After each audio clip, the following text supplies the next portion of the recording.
Hi, turning to the Declassify as we explore below topics and more. Biden, some U.S. Intel members believe COVID-19 came from Chinese laboratory accident.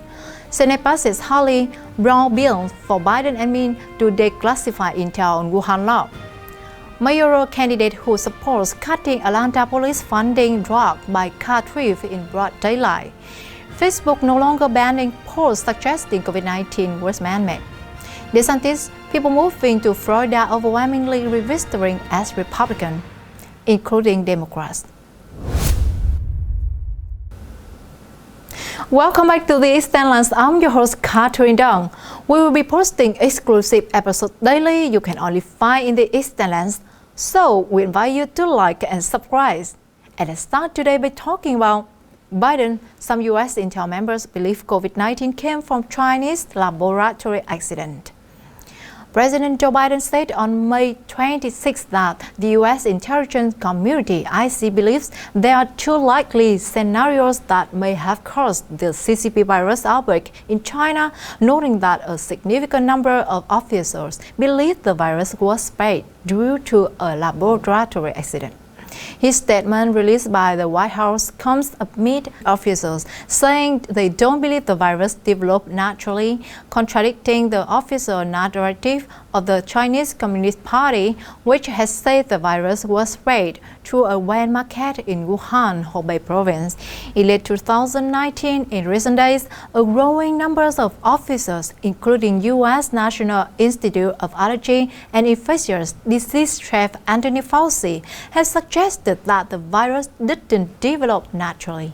Shortly after I became president in March, I had my national security advisor task the intelligence community to prepare a report on their most up-to-date analysis to the origins of COVID-19, including whether it emerged from human contact with an infected animal or from a laboratory accident.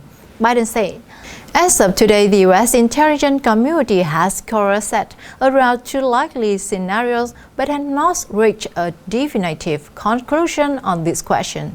Here's their current position.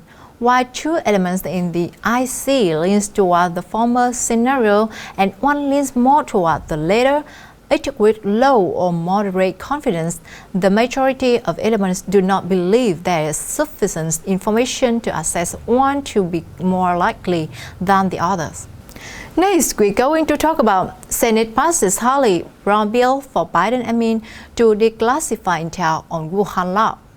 The U.S. Senate has unanimously passed a bill that seeks to require President Joe Biden's administration to declassify all intelligence relating to the origins of COVID-19, including information about what happened at the Wuhan laboratory at the start of the pandemic. Republican Senators Josh Hawley and Mike Braun submitted their proposal, known as the COVID-19 Origin Act of 2021, to require that the Director of National Intelligence (DNI) declassify to Americans U.S. intelligence on the alleged links between China's Wuhan Institute of Virology (WIV) and the origins of the CCP virus last month. The bill was passed by unanimous consent. Hawley told the Senate floor on Wednesday that the bill gives an opportunity to the American public to evaluate the evidence for themselves, adding that this is only the first step. He said, "They deserve it.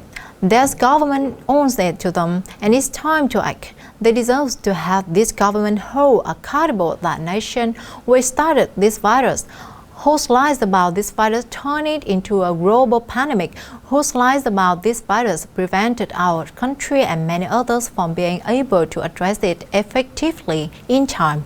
Of course, I'm talking about China. And the third news we're going to discuss about Mayoral candidate who supports cutting Atlanta police funding dropped by car theft in broad daylight. An Atlanta city councilman running for mayor who last year supported a measure to reduce city police funding by tens of millions of dollars had his car stolen by children on Wednesday, he and police confirmed. Congressman Anthony Braun has been attending a ceremony in northeastern Atlanta at 12 p.m. Wednesday when several children jumped into his vehicle and drove away. Somewhere between 7 and 11 years old. So you don't immediately think, oh, these kids are getting ready to steal my car. He started to hit on the gas, Ben let go, and then the kid started to drag me in the car a half of a block. He started to speed up, and I knew that if I had not let go, I could have probably killed myself because he was going so fast. Braun defended his stance on law enforcement, saying there's no amount of officers that could have stopped this from happening. He said that he doesn't plan on filing charges against the children. He told WSB-TV, I don't know if someone else put them up to doing it. I don't know what the circumstance was, but it was just unfortunate to see kids that young engaging in criminal behavior. Braun called 911 and waited for 5 minutes to speak to a dispatcher and then waited 45 minutes for the police to arrive. Then we're going to talk about Facebook no longer banning posts suggesting COVID-19 was man-made. Facebook announced Wednesday that posts pushing the hypothesis that COVID-19 is man-made will no longer be banned on the platform, as Facebook spokesperson told Politico.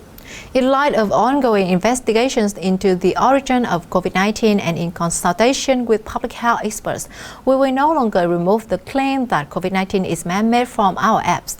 We continue to work with health experts to keep pace with the evolving nature of the pandemic and regularly update our policy as new facts and trends emerge. The social media company in February announced in a blog post that it would take down posts that contain what it called false information about COVID-19, the disease caused by the CCP, Chinese Communist Party virus, including that COVID-19 is man-made and that vaccines could be dangerous.